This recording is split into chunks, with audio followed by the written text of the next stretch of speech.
سمجھ میں آ رہی ہے بات ہے بھائی؟ آ رہی ہے؟ بتاؤ ایمانداری سے، سائیکل سیکھنا آسان ہے یا ہوائی جہاز سیکھنا آسان ہے بھائی؟ کیا آسان ہے؟ الدین یسر، دین تو سائیکل سے بھی آسان ہے۔ جس کے دونوں ہاتھ نہ ہو وہ بھی دین پہ چل سکے، جس کے دونوں پیر نہ ہو وہ بھی دین پہ چل سکے، جس کے دونوں آنکھیں نہ ہو وہ بھی دین پہ چل سکے۔ کیا سائیکل بھی چلا سکے؟ دین تو سائیکل سے بھی آسان ہے۔ آسانی کیا ہے؟ جب کوئی حال پیش آئے جاننے والوں سے اس کا حکم پوچھو۔ اجی میں کھڑے ہو کے نماز نہیں پڑھ سکتا، کیا کروں؟ حکم آ جائے گا بیٹھ کے پڑھ لو۔ اجی اب تو میں بیٹھ کے نہیں پڑھ سکتا، کیا کروں؟ حکم آ جائے گا لیٹ کے پڑھ لو۔ اجی اب تو میں وضو بھی نہیں کر سکتا، کیا کروں؟ حکم آ جائے گا کہ تیمم کر لو۔ اجی باہر تو برف گر رہی ہے، مجھے 104 ڈگری بخار ہے اور مجھے تو نہانے کی ضرورت پڑ گئی، کیا کروں؟ کہ جتنا وضو کا تیمم ہے اتنا ہی غسل کا تیمم ہے۔ اس ناپاک کپڑے کو الگ کر دو، اتنی جگہ کو گرم پانی سے پاک کر لو، ایک بار زمین پہ ہاتھ مار کے منہ پہ پھیر لو، ایک بار کونے تک پھیر لو، بس غسل ہو گیا۔ آسان ہے مشکل ہے بھائی؟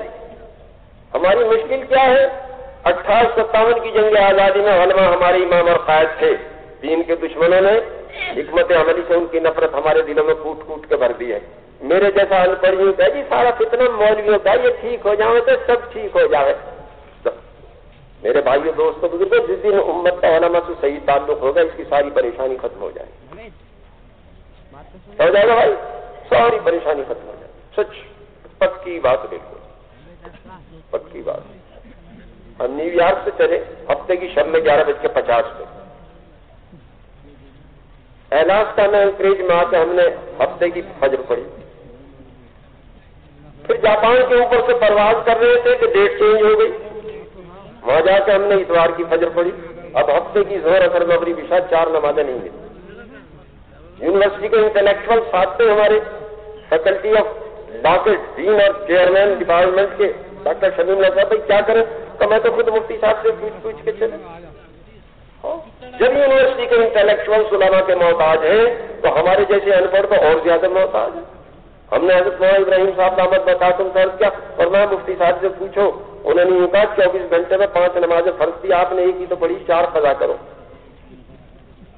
اس لیے حضرت مولانا آفتاب یوں فرمایا کرتے تھے، جن علماء کی زندگی میں دین نہیں ہے وہ ایسے ہیں جیسے قرآن پاک کی کتابت یا تعداد غلط ہو گئی، قرآن غلط چھپ گیا، اسے نالی میں ڈالیں گے، الماری کے اوپر کے تختے پہ رکھیں گے، بھائی رکھیں گے، تلاوت نہیں کریں گے اس کی۔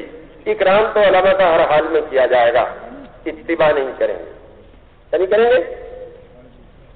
نیت کرو اس کی کہ انشاءاللہ علماء سے پوچھ کے چلیں گے، بس اس سے بڑی سعادت و کرامت نہیں ہو سکتی۔